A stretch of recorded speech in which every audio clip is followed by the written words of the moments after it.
እንጂ ትርፍ የለም ከጸብ ከጥላቻ አብረን እኮ ለአንድነት ለእድገታችን ብቻ አብሮነታችን ለኛ ለጤና ለፍቅር ኢትዮጵያውያን በጋራ ተባብረን ለሰላም እንዘምር።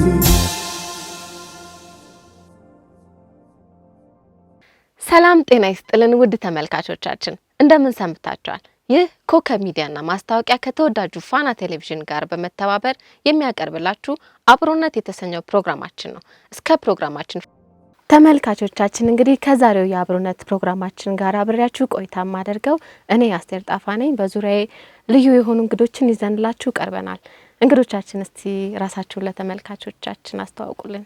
እኔ ሚሊዮን አዲስ እባላለሁ። የህይወትና ተስፋ የሚል መጽሐፍ እንዲሁም የፍቅር ግርሻ የሚል መጽሐፍ ጻፊ። እሺ እኔ ታምራት ዘላለም እባላለሁ። የትውልድ ግንባታ መጽሐፍ ጸሐፊ ነኝ። በትምህርት ዝግጅታችሁና እስቲ ስላስተዳደጋችሁ ትንሽ እናውራና ወደ አብሮነት እንመጣለን። እንግዲህ ከላይ ወደ ታች ብዙ ጊዜ ዝግጅት ሲባል የላኛው ነው የምንናገረው። መቼም እስከ ቆሎ ትምህርት አንወርድም። አዎ ዶክትሬት ትምህርት ተምሬያለሁኝ። ሂውማን ሳይንስስ በሚባል ሜጀር፣ ቻይልድ ዩዝ ኤንድ ፋሚሊ ስተዲስ በሚባል ስፔሻላይዜሽን እና በክሊኒካል ሳይኮሎጂ ደግሞ ረዳት ፕሮፌሰር ሆኜ አገልግያለሁ። የዶክትሬት ትምህርቴን የተማርኩት አሜሪካን ሀገር ነው። ከዛ በመለስ በርካታ አገልግሎቶችን በኤንጂኦ መንግስት ስራ በልዩ ልዩ ኮንትሪቢዩት ሳደርግ ቆይቻለሁኝ። ዋናው ፓሽኔ ግን ትውልድ ላይ ነው። ስለዚህ ነው ይሄ ሁለተኛው ቅጽ መጽሐፌ ነው። በትውልድ ግንባታ ዙሪያ ላይ ስልጠናዎችን፣ የማማከር አገልግሎቶችን እና ሴሚናሮችን እያዘጋጀው ሆፕ ፕላስ ኮንሰልተንሲ ሰርቪስስ የሚባል አለኝና ከዛ ጋር አንድ ላይ አድርጌው ሆፕ ፕላስ ማለት ከተስፋ በላይ እንደማለት ነው። ሆፕ ፕላስም ማለት ነው። ሆፕ ፕላስ ማንሳት፣ መረጃ ሰጥቶ ሰውን ሆፕ አይዞ ብሎ መደገፍ ነውና እኛ ጋር ያለውን መረጃ ስንሰጥ ሰዎች እኛ ጋር ያለውን መረጃ ደግሞ በትምህርት በልምድ ምናምን ያገኘነውን ስንሰጥ ሰዎች ያን እየወሰዱ ይበረታታሉ። የማበረታታት አይነት ስራ ነው። በአብዛኛው ሙያዊ ምክረ ሀሳብ እያቀረቡ ሰዎችን እይታቸውን፣ እቅዳቸውን፣ አካሄዳቸውን ማጠናከር፣ አቅጣጫ ማሳየትና ማበረታታት ነው። ለሀገር እንደዚህ አይነት ሸክም ነው ያለኝ። ጥቅሉ ትምህርት ዝግጅት፣ የስራ ስምሪት ይሄን ይመስላል። እኔ የትምህርት ዝግጅት በሚለው ላይ ዲፕሎም ነው ያለኝ። ከዛ በተረፈ የስነ ጽሁፍ ውስጥ የገባሁት እኔ በልጅነቴ ነውና 5ኛ ክፍል ያለው አማርኛ አስተማሪያችን በጣም ታበረታታ ነበር እና እሷ ስለ እናት የጻፍኩትን ግጥም አይታ በጣም አደነቀች፣ ሞራል ሰጠች። እና ማክሰኞ እንደዚህ ሰልፍ ላይ እንዳወራ ወይም ደግሞ ግጥሞቹ እንዳነበነብ እድል ሰጠች ማለት ነው። በዛው ጀመርኩ ማለት ነው። ስለምን ነው መመር በሆንኩ ምናምን በሚል በእንደዚህ የተርሶች እጽፍ ነበር ማክሰኞ በየሳምንቱ ማለትና ከዛ በኋላ እኔም ከተወኩ ከዛ ላይ ወደ ሌላ ትምህርት ቤት ከሄድኩም በኋላ ቀጥሎ ነበር ያ ፕሮግራም። በመቀጠል ደግሞ ለገዳድ የሚባል ሬዲዮ ጣቢያ ላይ ጽፍ ነበር። ከዛ ደግሞ እንደዚህ ጋዜጦች ላይ ጥንቅሽ የሚባል ጋዜጣ፣ እንደዚህ የተለያዩ ጋዜጦች ላይ፣ መጽሔቶች ላይ በተለያየ ርዕሶች ላይ ለምሳሌ ስለ ጤና ርዕስ ካለው እዛ በጤና ስር ላይ የተለያዩ ጽሁፎችን ጽፋለሁ። ስፖርት ከሆነ በስፖርት ዙሪያ ላይ እንደዚህ ካነበብኩትን እጽፍ ነበር ማለት ነው። የስፖርቱም ልምድ አለኝ። ባይዘው በስፖርት ኮሚሽን ላይ በአሰልጣኝነት ሰርቲፊኬቶች አሉኝ። የስፖርት አሰልጣኝም ነበርኩ። ስነ ጽሁፍም ሰራ ነበር። የተለያዩ ልምዶችን ያው አዳብሬያለሁ። እግዚአብሔር በረዳኝ መጠን ማለት ነው። አሁን ላይ በሀገራችን የተለመዱት ግጥሞች፣ ታሪኮች፣ ድርሰቶችን ለአንባቢያን ማቅረብ ነውና አንተ የጻፍከው ደግሞ የትውልድ ግንባታ የሚለው መጽሐፍ ምክረ ሀሳብ ነው። በጣም ቆንጆ መጽሐፍ ነውና ይህንን ምክረ ሀሳብ መነሻው ምንድነው? የትውልድ ግንባታ ሀሳቡ ምንድነው? እስቲ እኔ ያው ከበፊትም ጀምሮ እንደዚህ አይነት ሸክም አለኝ። ሰው ላይ ሲሰራ ነው ጥሩ ነገር ላይ ምን መጣው የሚለው ነገር ያው ሁሉም ሰው የሚረዳው ነው። እኔም እረዳለሁኝ። ተረድተን ደግሞ የምንሰጠው ምላሽ አለ ሁላችንም። እኔ ለመስጠት የመረጥኩት የምላሽ አይነት ኦፍ ኮርስ ሀገር ወዳለሁ። ሀገሬ ላይ እውነተኛ የሆነ የረፍት፣ የሰላም፣ የብልጽግና፣ የእድገት፣ የልማት ሰው ሁሉ እፎ የሚልበት የሚተሳሰብበት የሚረዳዳበት እኛም እንደው ድህነት የሚባለውን ለቅሶ የሚባለውን ምናምን የሚባለውን ነገር አልፈን ያው ያደጉትን ሀገሮች አይቻለሁኝና እነሱ ጋር ያለውን አይደለም ከዛም የተሻለ የማህበረሰብ ውቅር እንዲኖረን እመኛለሁ። ያ ነገር ደግሞ እንዴት ሊመጣ እንደሚችል የሚሰማኝ ስሜት አለ።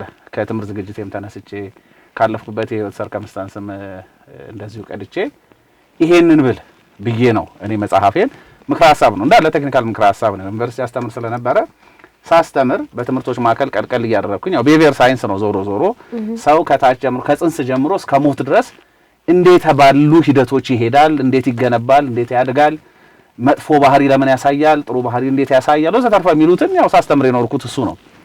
አንዳንዱ ጊዜ ተማሪ ፊድባክ ይሰጥሻል።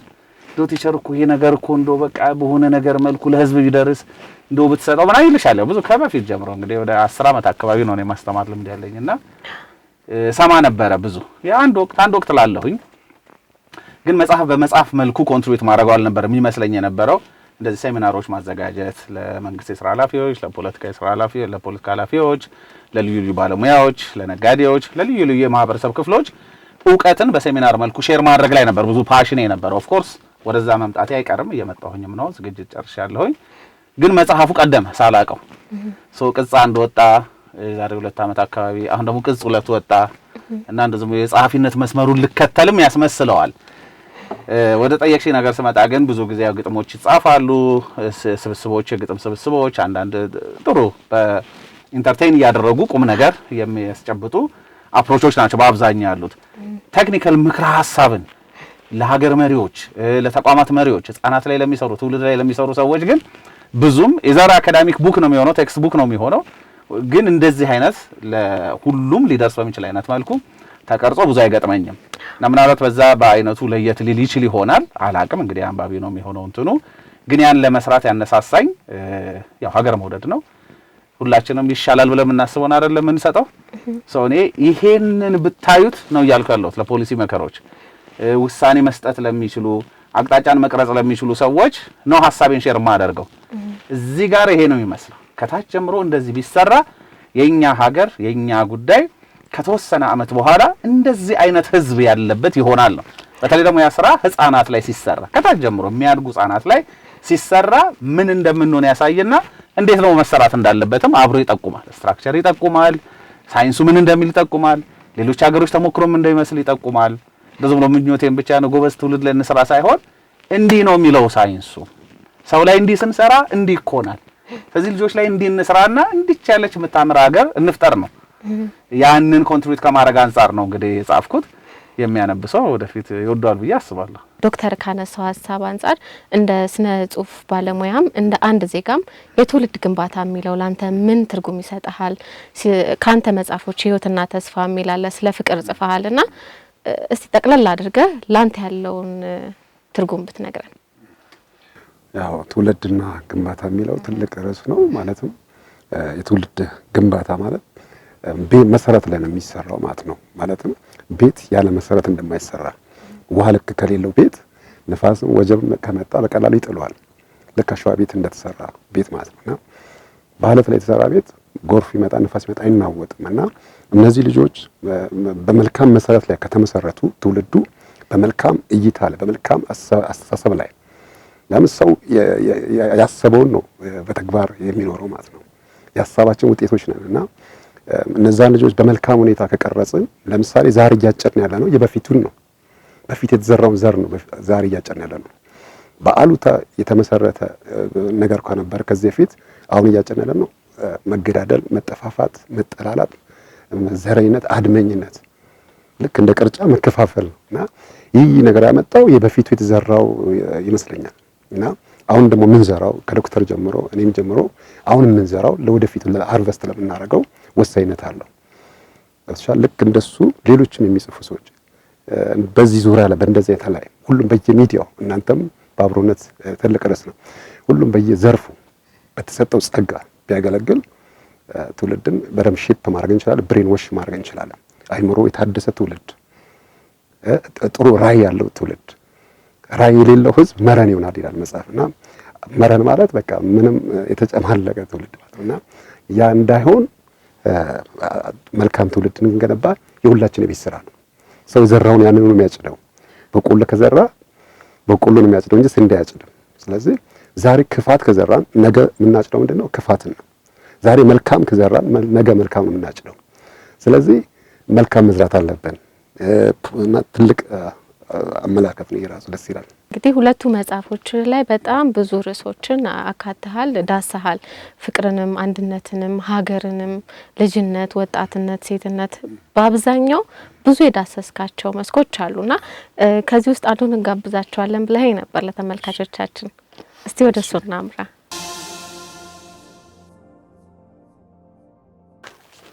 ባዳ ባንዲራችንን ሲያወድሱ ሀበሻ ልብሱን ሲለብሱ ጥቅሱን ትንቢቱን ሲያስታውሱ በካሜራ በጽሁፉ ሲረባረቡ ለማቀፉ ታሪኳን ሊያደንቁ ሲንደፋደፉ ሲጨነቁ በሚስጥሩ ሊጠቀሙ ግዕዙን ሲተረጉሙ እኔ ያልሆንኩትን ለመሆን መጣሬ በማላውቀው ፍቅር መሰወሬ በእጅ አስተወርቆ ነው ነገሩ ትኩረት ነፍጌ እኔነቴን ከነ ድንበሩ የቀለሜን ማማር ሲናገሩ ስለ አገሬ ተፈጥሮ ሲዘረዝሩ ስለ ታሪኳ ለኔ ሲያስረዱ እኔ ስጠየቅ ከንፈሬ ዝምታን መውደዱ ስለ አገሬ ዕውቀቴ አንሶ ከባዕዱ እንደው ቆጨኝ ነገሩ የኔኑ ለኔ ሲያብራሩ ስለነሱ ስንቱን ሳስረዳ ስለ ራሴ ሆንኩኝ ባዳ።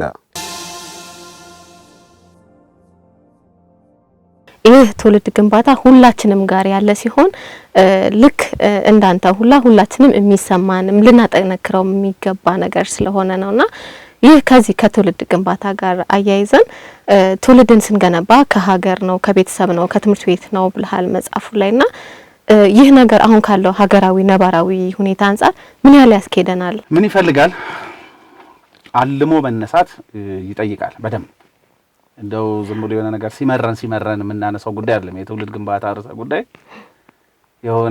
በሆነ ነገር ስንከፋ፣ የሆነ ነገር ስጋት ሲገባን፣ የሆነ ጊዜ ለሆነ ቅጽበት የሚቆይ የሆነ ሲዝናል የሆነ ለሆነ ወቅት ብቻ የምናቀነቅነው ጉዳይ አይደለም። ከቤተሰብ የሚጠበቀው ይሄ ነው፣ ከጎረቤት የሚጠበቀው ይሄ ነው። አክተሮቹ መደንብ ያቸዋል። ኤጀንቶች አሉ። ብቻውን አይደለም የትውልድ ግንባታ የሚሰራው፣ ኮላቦሬቲቭ አክሽን ነው። ከማይክሮ ጀምሮ እስከ ማክሮ ድረስ ራሱን የቻለ እንትኖች አሉት። ሳይንሱ የሚጠቁማቸው አሉ። ልጁ ሲያድግ በእነማ እጅ ነው የሚያድገው፣ እነማን ናቸው እጃቸው አሻራቸው የሚያርፍበት። ስለዚህ ፕሮሰስ ነው ልጅ የማሳደግ ትውልድ የማብቃት ጉዳይ ፕሮሰስ ነው። መልእክቶቹ ምን አይነት በተለይ አሁን ካይሽ መጽሐፍ ላይ ምን ይላል? ከመኖር ብቻ በላይ የሚኖርን ትውልድ ማዘጋጀት አማራጭ የሌለው አማራጭ ነው ይላል። ከራስ በላይ የሆነ መቆረስን ማዕከል ያደረገ ማትረፍን ሳይሆን መትረፍን ታሳቢ ያደረገ ትውልድ ማውጣት ነው ከታች። አሁን ያ ስናሳድግ አንዳንድ ጊዜ ልጄ አድገ እንዲያትርፈ ለኔ ተርፈ ነው እንዲያትርፈ እንዲይዘ ነው። ይሄ መጽሐፍ ግን የሚሞግተው እሱ ልክ አይደለም ነው። እዚህ ሰውን ግብ አድርገን የምናሳድገው መትረፍ ላይ ነው። አንቺን አሁን እናት አባት ከታች ሲያሳድግሽ አሳዳጊ ሲያሳድግሽ ልጄ አድገሽ ያንቺ ህይወት ግብ አንቱታሽ በመትረፍ ላይ ለሌላው በመሆን ላይ የተመሰረተ እንደሆነ ነግሮ ቢያሳድግሽ እናት አባትሽን ማስደሰት ስለምትፈልጊ ማህበረሰቡ የሰጠው ስፍራ መትረፍ ተኮር ስለሆነ መትረፍ ምን ማለት እንደሆነ ደግሞ በዝርዝር ስለምትነገሪ ከታች ጀምሮ የወደቀ ማንሳት፣ ለጎደለው መሙላት፣ ያወቅሽውን ማሳወቅ፣ ለማህበረሰቡ አንዳች ክፍተት ለመሙላት መጨነቅ ወዘተርፈ እነዚህ ሲሆን መትረፍ ተኮር ሆነሽ ነው የምታድጊው። ስለዚህ ባህልሽ ነው የሚሆነው፣ ስታንዳርድሽ ነው የሚሆነው። አንቱታሽ በተረፍሽው ልክ ነው የሚሆነው። አሁን ግን አገልብጠነው አለኛ አንቱታን ባተረፈው ልክ ነው ያዛ አገኘ አንቱ ተባለ ነው የምንለው። ሮንግ ካልኩሌሽን ላይ ነው የመሰረትነው ትውልድን። ስለዚህ አሁን የምንገባባቸው አንዳንድ ይሄ የመጨካከን ሳይክሎች ላይጠፉ ይችላሉ። ምክንያቱም ሰውየው ለማትረፌ አንተ እንቅፋት እየሆንክ ነውና አስወግዳለሁ ነው እያለ ያለው። ምክንያቱም እሱ የሚኖረው ለማትረፍ ነው፣ ለራሱ ነው። ሰልፍ ሴንተርድ በሆነ ቅኝ ስለሆነ የቃኘ ነው። መንገዴ ላይ ቆመሻል ብሎ ባሰበ ጊዜ ሁሉ አንቺን ያስወግድሻል።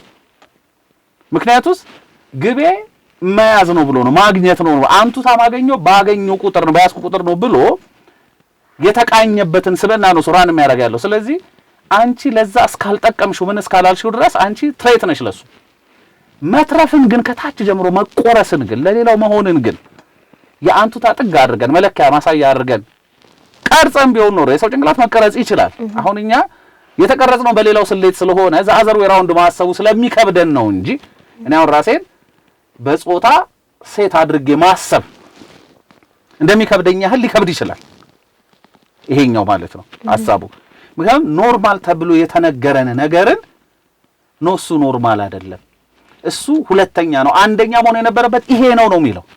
አንደኛ መሆን ያለበትን ይሄ መሆኑን አሁን እንግዲህ አይተው የሚያዩ አካላት ልክ ነው ይሄን ስሌት መጠቀም ከቻለን እናተርፋለን ማለት ከጀመሩ እውነት ነው። ህፃናትን ከታች ስናሳድጋቸው በዚህ ስሌት ልክ መቅረጽ ከቻለን እንደ ሀገር ተስፋ ይኖረናል፣ ትልቅ ተስፋ ይኖረናል ብሎ ማመን ከቻሉ ምን ማለት ነው? ብልጽግና ማረጋገጥ እንችል ይሆናል። ለምሳሌ መበልጸግ እንችል ይሆናል፣ መልማት እንችል ይሆናል፣ ብዙ ነገር ማድረግ እንችላለን፣ ህንጻዎች ልንሰራ እንችላለን፣ ብዙ ነገሮች። የሚመጣው ትውልድ ግን እነዛን ነገሮች ምሽክ አድርጎ ላለመብላቱ ዋስትና የለሽም። ለኔ ያልሆነምና አጥፋው የሚል ከሆነ ስሌቱ ገብቶሻል። ለኔ ያልሆነምና አጥፋው የሚል ከሆነ እናመጣው ይሆናል፣ ግን ለማስቀጠላችን ዋስትና ብዙ ላይኖረን ይችላል። ስለዚህ እንደ ሀገር እንደ ትልቅ ናሽናል አጀንዳ ተደርጎ መታየት ነው ያለበት የትውልድ ሲቀረጽ በምን አይነት ፍሬምወርክ ውስጥ ይቀረጽ የሚለው። ስለዚህ አሁን በእኛ ተጨባጭ ሁኔታ ምን ይመስላል ለሚለው ጥያቄሽ እነማን ድርሻ እንዳለባቸው ማየት ነው አስፈላጊነቱ። መጀመሪያ መረዳት፣ ይሄንን መሬት ለማውረድ ደግሞ ማን ነው አክተሩ የሚለውን መለየት ነው። ቤተሰብ፣ ትምህርት ቤት፣ ጎረቤት፣ ሚዲያ፣ የሃይማኖት ተቋማት እነዚህ ሁሉ ናቸው አክተሮቹ። ከነሱ ምን እንደሚጠበቅና እንዴት ተናቦ ስራ መስራት እንደሚችሉ ሁሉ ምክረ ሐሳቡን በዲያግራም ደረጃ ሁሉ ያስቀምጣል። ያን ከተረዳ በኋላ የሚወስነው አካል ምን ያደርጋል ማለት ነው? ኦኬ ይሄን ነገር ፕሮጀክት አድርጌ ለያዘውና ላውርደው ይላል። ከትውልድ ግንባታ ስራዎች ጋር አያይዘን እንደቀረበ አንድ ሀሳብ የሰዎች የአእምሮ አቅም ልኬትና መልቲፕል ኢንተለጀንስን አንስታልና እስቲ ለተመልካቾቻችን የነዚህ ልዩነቶችና በመልቲፕል ኢንተለጀንስ ላይ ማተኮራችን ምን ያህል ይጠቅመናል የሚለውን ነገር አጠራርገን እናንሳ። አንድ ሰው ሁሉም ይኖሩታል፣ ግን ቱ ኤ ቫሪንግ ዲግሪ ነው የሚኖሩት። አንዱ ላይ መጠኑ ከፍ ብሎ ሊኖር ይችላል። አንቺ ጋር ያለው ለምሳሌ እንበልና የኢንተርፐርሰናል ኮሙኒኬሽን ሊሆን ይችላል። በሱ በጣም ቶፕ ሊሆን ይችላል አይኪውሽ ኦር ቪዥዮ ስፓሻል ሊሆን ይችላል። ይሄ ካርታን ማንበብ፣ አቅጣጫን በጣም ዲሰርን ማድረግ፣ በአንድ ጊዜ ያዩትን አለመርሳት ወዘተርፈ ሊሆን ይችላል እሱ አይኪው። እኔ አሁን ጓደኞች አሉኝ በጣም ኢንተሊጀንት ናቸው፣ ከዚህ በዚህ ተመርቀዋል ልሽ የምችል ማለት ነው። አቅጣጫ ግን እስካሁኗ ደቂቃ ድረስ በቃ ምንም እዚህ ጋር እንዲህ ካላልሻቸው በፍጹም ሜሞራይዝ ማድረግ እንትን ማድረግ ማይችል። አሁን እሱ ቪዥዮ ስፓሻል አይኪዋቸው ሎ ነው ማለት ነው። እነሱ ግን በሁሉ ነገር ሎ ናቸው ማለት አይደለም። ሎ ያልሆኑበት የራሳቸው የሆነ እንትን አለ። ምን ይላል እንደውም እንትና አንስታይን አንድ ጊዜ you don't measure a fish's IQ by its intelligence by its ability of climbing a tree ይላል። የአሳን የአእምሮ አቅም ኦር ኢንተሊጀንት መሆኑን ለመለካት ዛፍ መውጣት ይችላል ወይስ አይችልም በሚለው አውድ አይደለም የምትለካው። ለአሳ መለካት ካለበት ለአእምሮ የሚመቸው እንትን በውሃ አውድ ነው የምትለካው ነው። ሰዎች ውስጥ ለየራሳቸው የሚሆን አውድ አለ። አሁን ወንድም የሚሊዮን የራሱ የሆነ ኢንተሊጀንስ አለው። በሎጂካል ማቴማቲካል ከሆነ ግን ምለካው ሎጂካል ማቴማቲካል ኢንተሊጀንሱ በጣም የወረደ ሊሆን ይችላል። ሎጂካል ማቴማቲካል ኢንተሊጀንሱ ቶፕ ስላልሆነ ይሄ ልጅ ለሁሉም ነገር አይጠቅምም ብዬ ኤፍ ብሰጠውና ዞር ባደርገው እኔ ነኝ ፌል ያደረኩት። እሱ ውስጥ ያለውን አቅም መረዳት ባለመቻል በፈተና ጥየው ኦር በሆነ ነገር ኤክስክሉድ አድርጌው ተውኩት። ዓለም እንኳን አይደለምና ልዩ ፍላጎት የሌላቸውን ሰዎች ይቀርና ልዩ ፍላጎት እንኳን ያላቸውን ሰዎች ከእግር፣ ከእጅ፣ ከአይን፣ ከጆሮ ከምናምን አንፃር ጉድለት ኖሯቸው ዲስኤቢሊቲ ኢዝ ናት ኢንኤቢሊቲ እንላለን አይደለም። የአእምሮ አቅም ማነስ አይደለም የአካል መጉደል እንላለን። እነሱን እንኳን ይዘው ከነሱ ውስጥ የሚገርም አቅም አለ ብለው እነሱ ላይ ኢንቨስት ያደርጋሉ። ይቅርና ሌላው እና አንዳንድ ጊዜ የክላስሩም አሰስመንት ሜካኒዝሙ ራሱ በተማሪዎች የኢንተሊጀንስ ልክ ነው መቃኘት ያለበት መዘጋጀት ያለበት። ሚውዚካል ኢንተሊጀንሳቸው በጣም ቶፕ የሆኑ ሊሆኑ ይችላሉ። ማትስ ከሆነ እነሱን የምትፈትኝበት እንትን ይወድቃሉ። ማትስ ወደቀ ማለት አውጥተሽ ትጥያለሽ ማለት አይደለም። መለካት ያለበት ግን ሰብጀክት ማተሩ አንድ አይነት ርዕሰ ጉዳይ ተምረው ፈተና መፈተን ያለባቸው እንደየ ኢንተሊጀንሳቸውን አስፈላጊ ከሆነ ነው። ይሄ በጣም አሁን ለመተግበር ሞጋች የሆነ እውነትነቱን አልካድንም፣ ተቀብለናል። ልክ ነው፣ ዓለም ተቀብሎታል። ግን በዚህ ልክ ኦፕሬት የሚያደርጉ መምህራኖችን ማዘጋጀት ምክንያቱም የቲቸር ኤጁኬሽን የቲቸር ትሬኒንግ ፕሮግራማችን ለዘመናት የት ላይ የነበረ ቢሄቪየራል ሳይኮሎጂ ላይ ዲፔንድ ያደረገ የነበረ ሪዋርድ ፓኒሽመንት ምናምን ላይ የነበረ ነው። በዛ ነው ብዙ አስተማሪ ያዘጋጀ ነው። አሁን ይሄኛውን ሳይንስ ተቀብሎ በዚህ ልክ የመምህርን የማብቃት ጉዳይ ይጠይቀናል። ምን ማለት ነው? አንዱ መምህር ሁሉንም ነገር አሰስ የማድረግ ካፓሲቲ ያስፈልገዋል መሰለው። ሁሉም ኢንተሊጀንሶች እቺ ሀገር እንግዲህ እንደ ሀገር እነማንን ነው ይዛዝ የደረሰችው? የተወሰነ ፌቨር የሚደረገው አይነት ኢንተሊጀንስ ያላቸውን ሰዎች ነው። ማትሪክ አለፉ የምንላቸው እነሱን ብቻ ነበረ ድሮ። ጥቂቶችን ብቻ ይዛ ብዙዎችን እየተወች ነበር የመጣችው።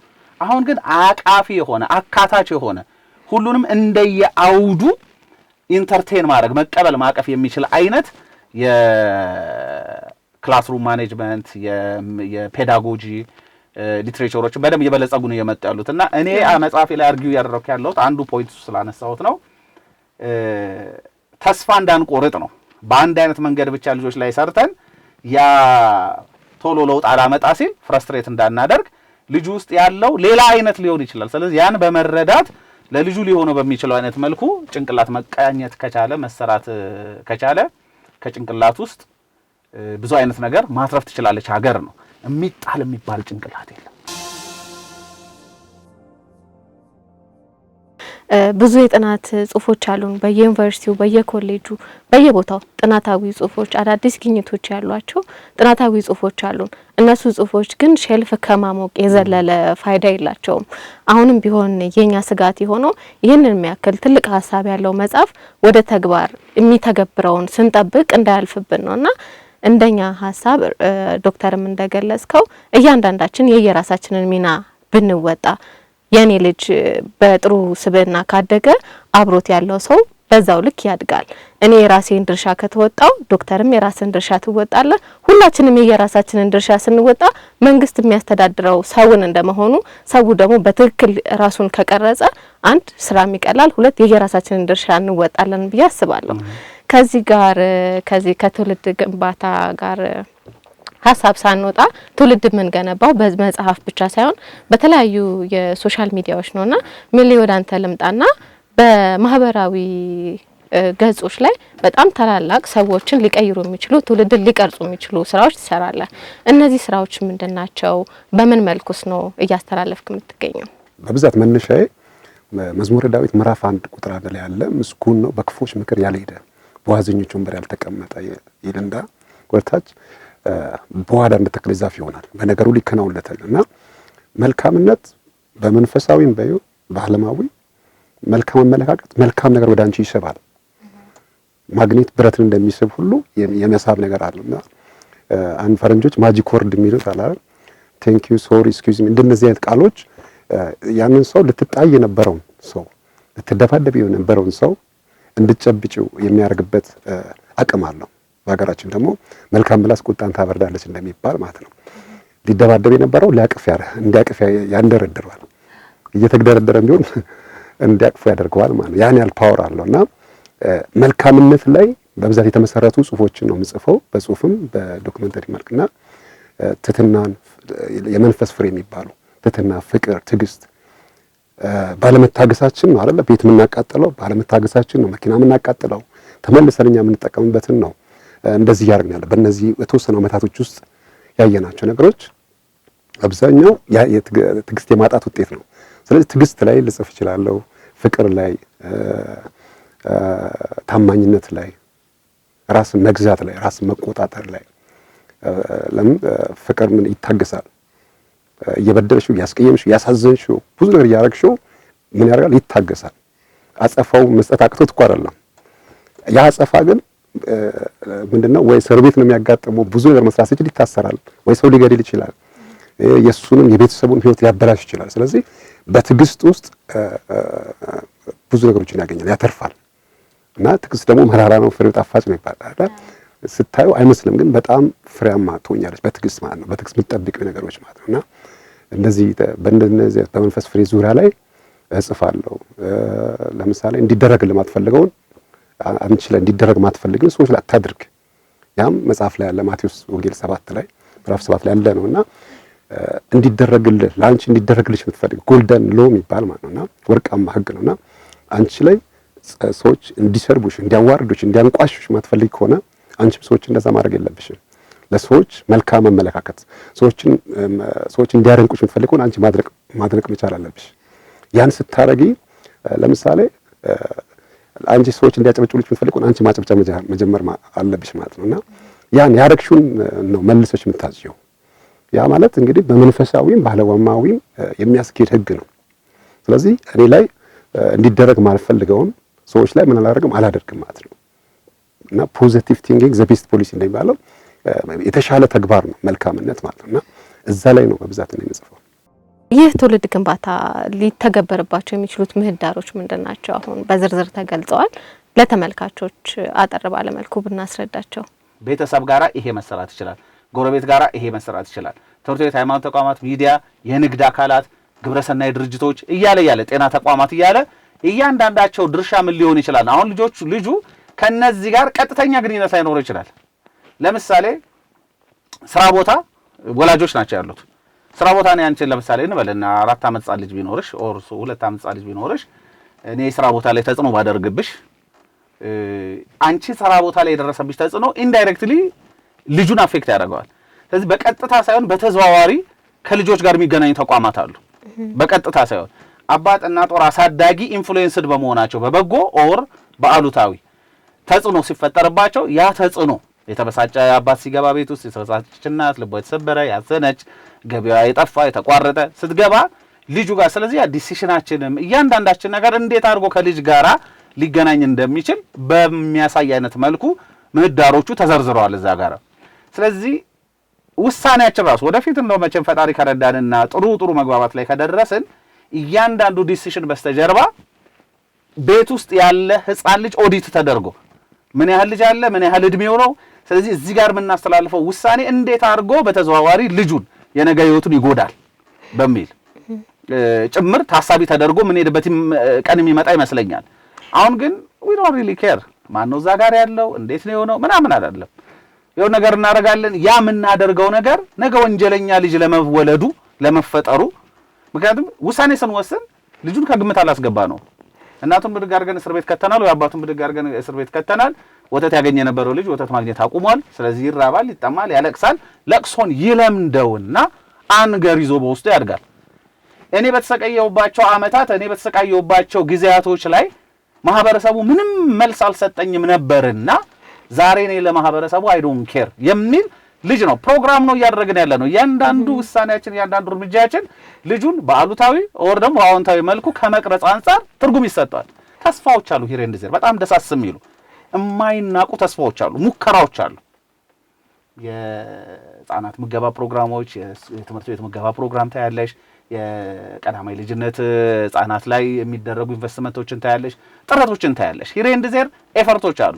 እነዚህ ኤፈርቶች ውስጣቸው ያረገዙት ትርጉም በደንብ ፍንትው ተብሎ ዲስከስ ተደርጎ በደንብ ሁላችንም ኢንቴንሽናል ሆነን አውቀን አንድ ፔጅ ላይ ሆነን ዕውቀታችን ተመሳሳይ ሆኖ በአላማ እንደ ፕሮግራም ማስፈጸም ከቻልን እኔ በብዙ በጀመርነው ነገር ተስፋ ቢኖረኝም ወጣቶች ላይ የሚሰሩ ነገሮች ተስፋ አላቸው። ብዙ ትርጉም ሰጣቸዋለሁ። እያንዳንዳቸው መንግስት ለሚከተላቸው ኢንተርቬንሽኖች ትርጉም ሳልሰጥ ቀርቼ አይደለም፣ በጣም ትርጉም ሰጣለሁ። እዛም አስፈጻሚና ፈጻሚ ነበርኩኝ። ስለዚህ እዛ ጋር ያሉት ነገሮች በሙሉ ኤክሰለንት አበረታታለሁ፣ መቀጠል አለባቸው። ያ እንደተጠበቀ ሆኖ በፌደራል ደረጃ የሚሰሩ ስራዎች፣ በክልል ርዕሳነ እንትኖች በኩል የሚሰሩ ስራዎች፣ በከተማ አስተዳደራችን በኩል የሚሰሩ ስራዎች በሙሉ እንደተጠበቁ ሆኖ 1% ከገቢያቸው እያዋጡ ለተቸገሩ ህጻናት የመርዳት ባህላቸው ያደረጉ ተቋማት ቀላል አይደሉም። 1% ከገቢያቸው 1% ሁሉ ጊዜ ኮንትሪቢዩት ያደረጉ የሚረዱ አሉ። 50 ልጆች የሚረዱ አሉ፣ 10 ልጆች የሚረዱ አሉ፣ 30 ልጆች። እነዚህ ሁሉ እንደተጠበቁ ይሆናሉ። መንግስት የሚከተላቸው የሚመድበው በጀት ቀላል አይደለም፣ ጥሩ ነው። ይሄኛው እንዲህ ከሆነ አይቀር ይሄንንም ጨምረን የተሻለች ሀገር መፍጠሩ ላይ የበለጠ ግብአት አሰባስበን የበለጠ መልክ ይዘን አወቃቀሩን በደንብ አድርገን እንቀጥል ከማለት አንፃር ነው ይሄ ነገር ኮንትሪቢዩት እየተደረገ ያለው። እዚህ መጽሐፍ ላይ ያለውን ፍሬ ነገር የሚረዱ አካላት መረዳት በቻሉበት ጊዜ ሁሉ ምክረ ሐሳብነቱን ወስደው ተረድተው ወደ መሬት ለማውረድ ዝግጁ ሲሆኑ ያው ማንኛውንም አይነት ሰፖርት ለመስጠትም ለማገዝም የዚህ አካል ሆኖ ስራውን ለመቀጠልም ማንኛውም ነገር በነፃ ለመስጠት ያው እንደ ዜጋ አለሁኝ እኔ። ወጣቱን ከሱስ ለማላቀቅ ከጭንቀት ከተለያዩ ነገሮች ለማላቀቅ ነፃ ስልጠና እየሰጠህ ትገኛለህና እስቲ ስለዚህ ስራ የተወሰነ ብታጋራን። ያው ይሄኛው በጣም ዲፕሊ አልጀመርኩትም፣ ግን በመጠኑ ጀምራለሁ። የተወሰኑ ልጆች አሉ እንደዚህ ስልጠና መሰጣቸውና በቃ ሳያቸው በጣም ይሰማልና ጥሩ ዕውቀት ያላቸው ተምረው ዩኒቨርሲቲ ጨርሰው ከዛ ሰፈር ውስጥ ቁጭ ሲሉ ድድ ማስጫ የሚሉት በእነሱ ማለት ነው። ቁጭ ብለው ሲቅሙ ሲጠጡ ከዛ አንዱ ከሰራ የሌሎቹን ስፖንሰር ይሆንና በቃ የነዛን ሁሉ ሸፍኑ። ሁሉም አላማቸው ምንድነው? መጠጣት፣ መቃም። እንደዚህ አይነት ነገሮችን ብዙ ጊዜ ያለው ሰፈር ውስጥ ማለትና እንደዚህ በማይበት ሰዓት ላይ አንዳንድ ልጆችን አንዳንድ መቀርባቸው ልጆች አሉና እነዛን ልጆች በተቻለ መጠን አስተምራቸዋለሁ።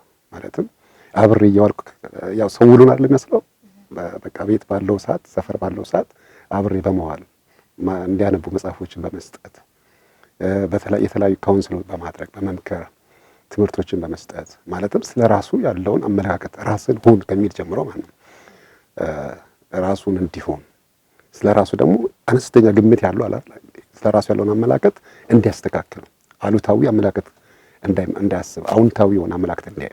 ለምን እግዚአብሔር ሁሉንም ሰው ለዓላማ ነው የፈጠረው በአምሳሉን የፈጠረውና ከእንስሳም ከምንም በተለየ መልኩ እንደውም ገዢ እንዲሆን አድርጎ ነው የፈጠረው እግዚአብሔርና ዘፍጥረት 1:28 ላይ እግዚአብሔር በሰማይ የሚበሩትን አዋፋትን በምድር ውስጥ በባህር ውስጥ ያሉትን አሶችን እንዲገዛ ነው አራዊቶችን እንዲገዛ ነው እግዚአብሔር የፈጠረውና ለገዢነት ነው ዶሜን እንዲያደርግ ነው የፈጠረውና ሰው ግን ያው አልተረዳውም ፖዚሽኑ አልተረዳውም። ከትምህርት ሲወድቅ ከዓለም የወደቀ ይመስላል። ተስፋ ይቆርጥና ጫት ቤት ታገኛለች፣ ሺሻ ቤት ታገኛለች፣ ቪዲዮ ቤት ታገኛለች፣ በቃ አሉታዊ ቦታ ታገኛለች። እና በተቻለ መጠን ያን ኢሜጅ ለመቀየር ሞክራል። ተሳክቶልኝ አንድ ሁለት ሰዎች ተሳክቶልኝ ራሱ ያውቃልና አንደኛው ልጅ እንደዚህ በጣም ሰክሮ ተደግፎ ነበር የሚገባውና በቃ በዛ ዙሪያ ላይ በጣም በመምከር ማለትም ሲያገባ ሲወልድ ጥሩ ስራ ሲሰራ ከሱስ ሲወጣ መከበር እንደሚችል መደመጥ እንደሚችል ተጽዕኖ መፍጠር እንደሚችል እንደነዚህ የተመላከቶችን በመንገር ያ ልጅ አሁን ያኔ እኔ በመነግረው ሰዓት አላገባም አልወለደም። አሁን አግብቶ ወልዶ ከዛ ሱስ ወጥቶ ምናምን እየኖረ ነውና እንደነዚህ ሌሎችም ሰዎች አሉ እንደዚህ። የአብሮነት ሴቶቻችን ብዙ ናቸው። ቅድም እንዳልኩት በደስታ ጊዜ ደስታን የመካፈል አብሮነት የሚገለጥባቸው፣ በችግር ጊዜ ችግርን አብሮ ለመወጣት የመሞከር፣ አስጨናቂ ጊዜ ሞት፣ እንደዚህ አይነት ነገሮች በሚገጥሙ ጊዜ ያው የእዝን እንኳን ይዘው ይኬድ የለ የሆነ ለማስተዛዘን ማታቂው ማትግባቢው ራሱ ድንኳን ተጥሎ እንትን ካልሽ የሆነ አራተኛ አምስተኛ ጎረቤት ልትሆኚ ትችያለሽ፣ ትመጫለሽ። የቁቡ የድሩ እነዚህ ነገሮች ፕሪዘርቭ ሊደረጉ የሚገባቸው ሶሻል ካፒታሎቻችን ናቸው። ሊቆዩ ይገባል፣ ሊሰራባቸው ይገባል። በደንብ መዋቅር ተበጅቶላቸው እውቅና ተሰጥቷቸው ጠቀሜታቸው በደንብ እንደው ዝም ብሎ በዘልማድ በባህል ሳይሆን በደንብ ያላቸው ለአእምሮ ጤና ያላቸው ሲግኒፊካንስ አእምሮአችን ጤናችን ተጠብቆ እንድንቀጥል እንደ ማህበረሰብ አብረን እንድንቀጥል እንዳንነካከስ እንዳንጠፋፋ የሚጠብቁን ብዙ ነገሮች አሉ። ግን አሁን ያው ኢንዲቪጁዋሊስቲክ ወደ መሆኑ ደግሞ እያዘነበልንም ያለ ይመስላል። ስለዚህ ወደ ግለኝነት ግላዊነቱ ላይ እንዳንሄድ በጣም ብዙ እዛ ላይ እንትን እንዳንል የጎረቤት መጠየቅ ደህና ዋላችሁ ወይ ብሎ መግባት ደህና ዋሉ ብሎ እንትን ማለቱ መውጣቱ ተቸገሩ ሲባል አብሮ የችግሩ ተካፋይ ለመሆን መሞከሩ ማን ነው ምንድን ነው የሚለውን ሳናይ በፊት አብረን እየኖርን ነው። መጠያየቁ መተዛዘኑ መተሳሰቡ ከዚህ በፊት ነበረ። አዎ ግን በጣም ደግሞ እንዲኖር ኢንቴንሽናል መሆን አለብን ስለሚያስፈልገን። ያ ካልሆነ እኔ በምን ያገባኛል በምን አገባኝ እኔ ለራሴ ብቻ እስከሮጥኩ ድረስ እሷ ጋር የሚፈጠረው እሱ ጋር የሚፈጠረው ነገር ምን አገባኝ አይነት ነገር ውስጥ ከሆንኩኝ አይሆንም። እኔ እንደውም አንዳንድ ፕሮግራም ብትሰሩ ደስ ይለኛል። እንዲህ አይነት ባህሎች አሉን እዚህ ውስጥ ምን ፋይዳ አለ? እነዛን ፋይዳዎች ማጮ ማጉላት መቻል አለብን። ለአእምሮ ጤና ብዙ ፋይዳ አለ።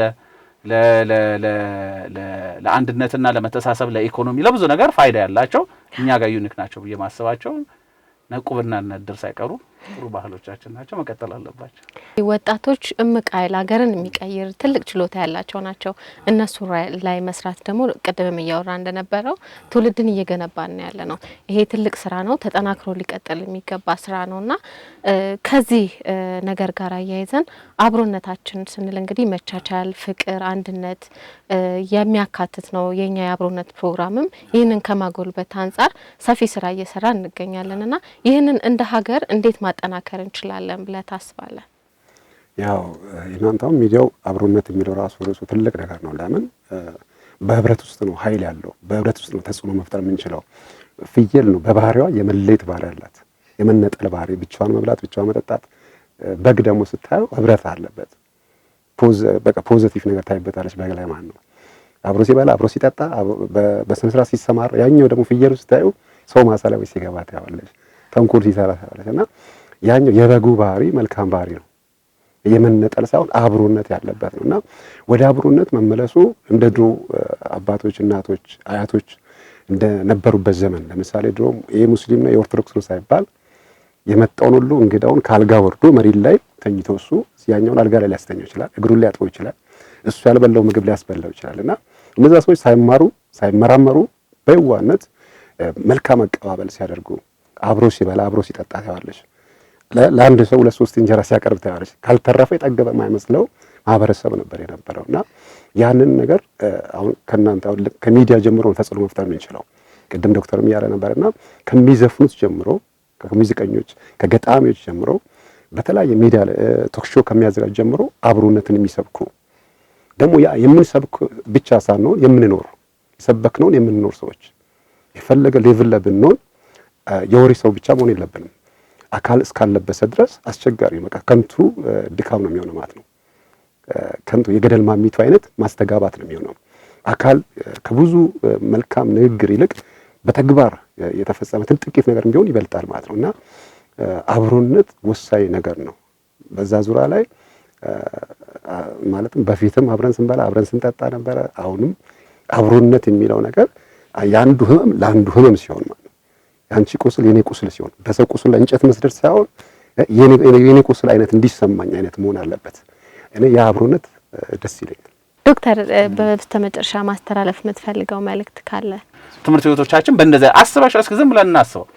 ትምህርት ቤቶቻችን መቆረስን ባህላቸው ባደረጉ ልጆች እኔ ልቅደም በሚሉ ልጆች ተሞልቶ ቢሆን ማህበረሰባችን አስፋልቱ መዝናኛው ቢሆን ዛሬ ብልን ኮብልስቶን ሰተሽ በልፋንክ ስትዩ የሚፈነክት አይሆንም። ዛሬ የሆነ ነገር መረጃ ነገረሽው በል እንግዲህ ሄድና ይሄን ነገር ናደው ስትዩ የሚነድ አይደለም የሚሆነው። ምክንያቱም እንደዛ እንዳይሆን አድርገሽ ቀርጸሽዋል። መቆረስ ተቆር አድርገሽዋል። ለሌላው መትረፍ ተቆር አድርገሽዋል። ልተርፍለት ነው እንጂ ላስወግደው አይገባም፣ ልገድለው አይገባም ይላል ማለት ነው። ከብዙ ነገር አንፃር ትርጉም ሰተነው ተግባራዊ ማድረግ ልንችል የምንችለው ምክረ ሐሳብ ነውና የመጨረሻው መልእክቴ ምንድነው የሚሆነው? አደራችሁን ውስጡ ያለው መልእክት በጊዜ እንጠቀምበት ነው የሆነው መልእክት። ፕሮግራማችንን እያጠቃለልን እንደመሆናችን ሚል እንግዲህ ላንተ የማቀርብልህ አገር ስለ ሀገር ስለ አንድነት ስለ አብሮነት እያነሳን ያለ ነው። በዚህ ዙሪያም አንድ ግጥም አለ የምትጋብዘን መሰነባበቻም ይሆነናል። ከዛ በፊት ልታስተላልፈው የምትፈልገው መልእክት ካለ ድሉ ልስጥ። ኦኬ፣ ያው ላስተላልፍ የምፈልገው መልእክት ወደ ፍቅር እንመለስ ነው። የጥበብ መጀመሪያ ያው እግዚአብሔር መፍራት ነው እና የፍቅር ሰው ብንሆን ብንተሳሰብ፣ አንዱ ለአንዱ አንተ ትብስ አንቺ ትብሽ ብንባባል። ስለዚህ የሰውን ደካማ ጎን ብቻ ወይም የአንዱን ጎሳ ወይም የአንዱን ሃይማኖት ደካማ ጎን ብቻ እየፈለግን ባንቦጫጨቅ፣ ጥሩ ጎኑን ብናስብ፣ መልካም ጎኑን ብናስብ፣ ባንጠላላ። የድሮ መልካም ጎን መኮረጅ ነው። አሉታዊ ጎን እኮ ሊኖር ይችላል። ለምሳሌ ያለ ዕድሜ ጋብቻ አለ፣ ግርዛት አለ፣ ብዙ የሴት ልጅ ግርዛት አለ። ግን ጥሩ ጎኖች ደግሞ ይብሳሉ እና ያን ጥሩ ጎን መኮረጅና ወደ ፍቅር መመለስ፣ መከባበር፣ መፈቃቀር፣ መተሳሰብ ይህንን ነው አንድ ለመፈለገው። ኢትዮጵያ ይሰኛል የጥቁር የድል ብስራቱ፣ ለአፍሪካ ዘር ኩራቱ፣ ለሰው ልጅ መሰረቱ፣ ለፍጥረት ሁሉ እናቱ፣ ለገነት አምሳያ የገውን መነሻ፣ የቱሪስት መዳረሻ ማረፊያ መናፈሻ፣ ብሔር ብሔረሰብ በልዩነቱ ደምቆ ተውቦ በአንድነቱ፣ በሃይማኖት ቢለያዩ መስማማቱ፣ በፈሪሃ እግዚአብሔር የታጀበ በቃሌ በእምነቱ ያበበ፣ ለእውነት የሚሞቱ ለእንግዳ ከፍትፍቱ ፊቱ የሚያጠግብ ስነ ስርዓቱ፣ በጀግንነቱ በቀኝ ግዛት ያልተገዛ በፍቅር ካልሆነ በኃይል የማይያዝ እንደዋዛ፣ ስላለ ደሙ ከአያት ከቅማያቱ የተወረሰ ለሀገር የሚሞት በፍቅር የረሰረሰ፣ ሰው ሀገር እንኳን ቢወለድ በእንግድነት እንኳን ሄዶ ቢሰደድ ፎክር ይሏል አቅራራ እንደ ወገኖቹ ደሙ ነው መራራ ይሰኛል። ተመልካቾቻችን እንግዲህ በዛሬው ፕሮግራማችን ትልቁም ነገር እንደጨበጣችሁ ተስፋ እናደርጋለን። ትውልድን እንገንባ፣ ሁላችንም የራሳችንን ድርሻ እንወጣ የሚለው መልእክታችን ነው። ሳምንት በሌላ አዲስ ፕሮግራም እስከምንገናኝ ድረስ በያላችሁበት ቸርን ሰንበት።